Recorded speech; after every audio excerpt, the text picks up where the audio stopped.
Chapter 9 The Evidence of Mr. Hardman. The last of the first-class passengers to be interviewed, Mr. Hardman, was the big, flamboyant American who had shared a table with the Italian and the valet. He wore a somewhat loud check suit, a pink shirt, and a flashy tie pin, and was rolling something round his tongue as he entered the dining car. He had a big, fleshy, coarse-featured face with a good-humored expression. "Morning, gentlemen," he said. "What can I do for you?" "You have heard of this murder, Mr. Hardman?" "Sure." He shifted the chewing gum definitely. "We are of necessity interviewing all the passengers on the train." "That's all right by me. Guess that's the only way to tackle the job." Poirot consulted the passport lying in front of him. "You are Cyrus Bethman Hardman, United States subject, 41 years of age, traveling salesman for typewriting ribbons?" "Okay, that's me." "You're traveling from Istanbul to Paris?" "That's so." "Reason?" "Business." "Do you always travel first class, Mr. Hardman?" "Yes, sir. The firm pays my traveling expenses." He winked. "Now, Mr. Hardman, we come to the events of last night." The American nodded. "What can you tell us about the matter?" "Exactly nothing at all." "Ah, that is a pity. Perhaps, Mr. Hardman, you will tell us exactly what you did last night from dinner onwards?" For the first time the American did not seem ready with his reply. At last he said, "Excuse me, gentlemen, but just who are you? Put me wise." "This is Imbach, a director of the Campagne des Wagons Lits. This gentleman is the doctor who examined the body. And you yourself?" "I am Hercule Poirot. I am engaged by the company to investigate this matter." "I've heard of you," said Mr. Hardman. He reflected a minute or two longer. "Guess I'd better come clean." "It would certainly be advisable for you to tell us all you know," said Poirot dryly. "You'd have said a mouthful if there was anything I did know, but I don't. I know nothing at all, just as I said. But I ought to know something. That's what makes me sore. I ought to." "Please explain, Mr. Hardman." Mr. Hardman sighed, removed the chewing gum, and dived into a pocket. At the last minute his whole personality seemed to undergo a change. He became less of a stage character and more of a real person. The resonant nasal tones of his voice became modified. "That passport's a bit bluff," he said. "That's who I really am." Poirot scrutinized the card flipped across to him. Imbach peered over his shoulder. "Mr. Cyrus B. Hardman, McNeil's Detective Agency, New York City." Poirot knew the name as that of one of the best known and most reputable private detective agencies in New York. "Now, Mr. Hardman," he said, "let us hear the meaning of this." "Sure. Things came about this way. I'd come over to Europe traveling a couple of crooks. Nothing to do with this business. The chase ended in Istanbul. I wired the chief and got his instructions to return. I would have been making my tracks back to little old New York when I got this." He pushed across a letter. "Le Tocqueville Hotel. Dear Sir, you have been pointed out to me as an operative of the McNeil Detective Agency. Kindly report at my suite at 4 o'clock this afternoon. S.E. Ratchet." "Eh bien." "I reported at the time stated, and Mr. Ratchet put me wise to the station. He showed me a couple of letters he got. He was alarmed? Pretend not to be, but he was right all right. He put up a proposition with me. I was to travel by the same train as he did to Paris, and see that nobody got him. Well, gentlemen, I did travel by the same train, and despite me, somebody did get him. I certainly feel sore about it. It doesn't look any too good to be for me." "Did he give you any indication of the line you were to take?" "Sure. He had it all taped out. It was his idea that I should travel in a compartment along his. Well, that blew up right at the start. The only place I could get was berth number 16, and I had a job getting that. I guess the conductor likes to keep that compartment up his sleeve, but that's neither here nor there. When I looked all around the situation, it seems to me that number 16 was a pretty good strategic position.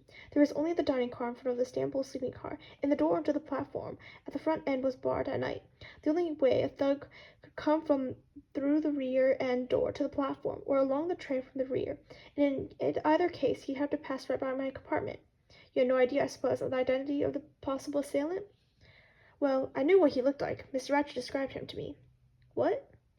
All three men leaned forward eagerly. Hardman went on. "A small man, dark, with a womanish kind of voice. That's what the old man said. Said, too, that he didn't think it would be the first night out. More likely the second or third." "He knew something," said Imbach. "He certainly knew more than he told his secretary," commented Poirot thoughtfully. "Did he tell you anything about this enemy of his? Did he, for instance, say why his life was threatened?" "No, he was kind of reticent about that part of it. Just said the fellow was out for his blood and meant to get it." "A small man, dark, with a womanish voice," repeated Poirot thoughtfully.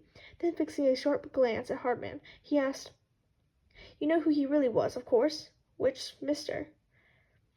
"Ratchet. You recognized him." "I don't get you." "Ratchet was Cassetti, the Armstrong murderer." Mr. Hardman gave vent to a prolonged whistle. "That certainly is some surprise," he said. "Yes, sir. No, I didn't recognize him. I was away out west when that case came on.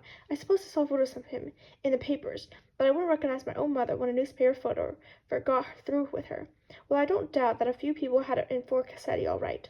Do you know of anyone connected with the Armstrong case who answered the description? Small, dark, womanish voice. Harvey reflected a minute or two. It's hard to say. Pretty nearly everyone connected with the case is dead. There was the girl who threw herself out of the window, remember? Sure, that's a good point, that. She was a foreigner of some kind. Maybe she had some Watt relations. But you've got to remember that there were other cases besides the Armstrong one. Cassetti had been running this kidnapping stunt for some time. You can't concentrate on that only. But we have reasons to believe that this crime is connected with the Armstrong case. Mr. Hardman cocked on an inquiry eye. Poirot did not respond. The American shook his head. I can't call to mind anybody answering that description in the Armstrong case, he said slowly. But of course, I wasn't in it. I didn't know much about it. Well, continue your narrative, Mr. Hardman. There's very little to tell. I got my sleep in the daytime and stayed awake on the watch at night. Nothing suspicious happened the first night. Last night was the same. As far as I was concerned, I had my door a little ajar and watched. No stranger passed. You're sure of that, Mr. Hardman? I'm plumb certain. Nobody got on that train from outside, and nobody came along the train from the rear carriages. I'll take my oath on that. Could you see the conductor from your position? Sure. He sits on that little seat, almost flush with my door. Did he leave that seat at all after the train stopped at Vinkovci? That was the last station? Why, yes, he answered a couple of bells. That would be just after the train came to a halt for good. Then after that he went past me into the rear coach. Was there about a quarter of an hour? There was a bell ringing like mad. He came running. I stepped out into the corridor to see what it was all about. Felt a mite nervous, you understand, but it was only an American dame. She was raising hell about something or other. I grinned. Then he went on to another compartment, and I came back and got a bottle of mineral water for someone. After that he settled down in his seat till he went up to the far end to make someone's bed. I don't think he stirred after that until 5 o'clock this morning. Did he doze off at all? That I can't say. He may have.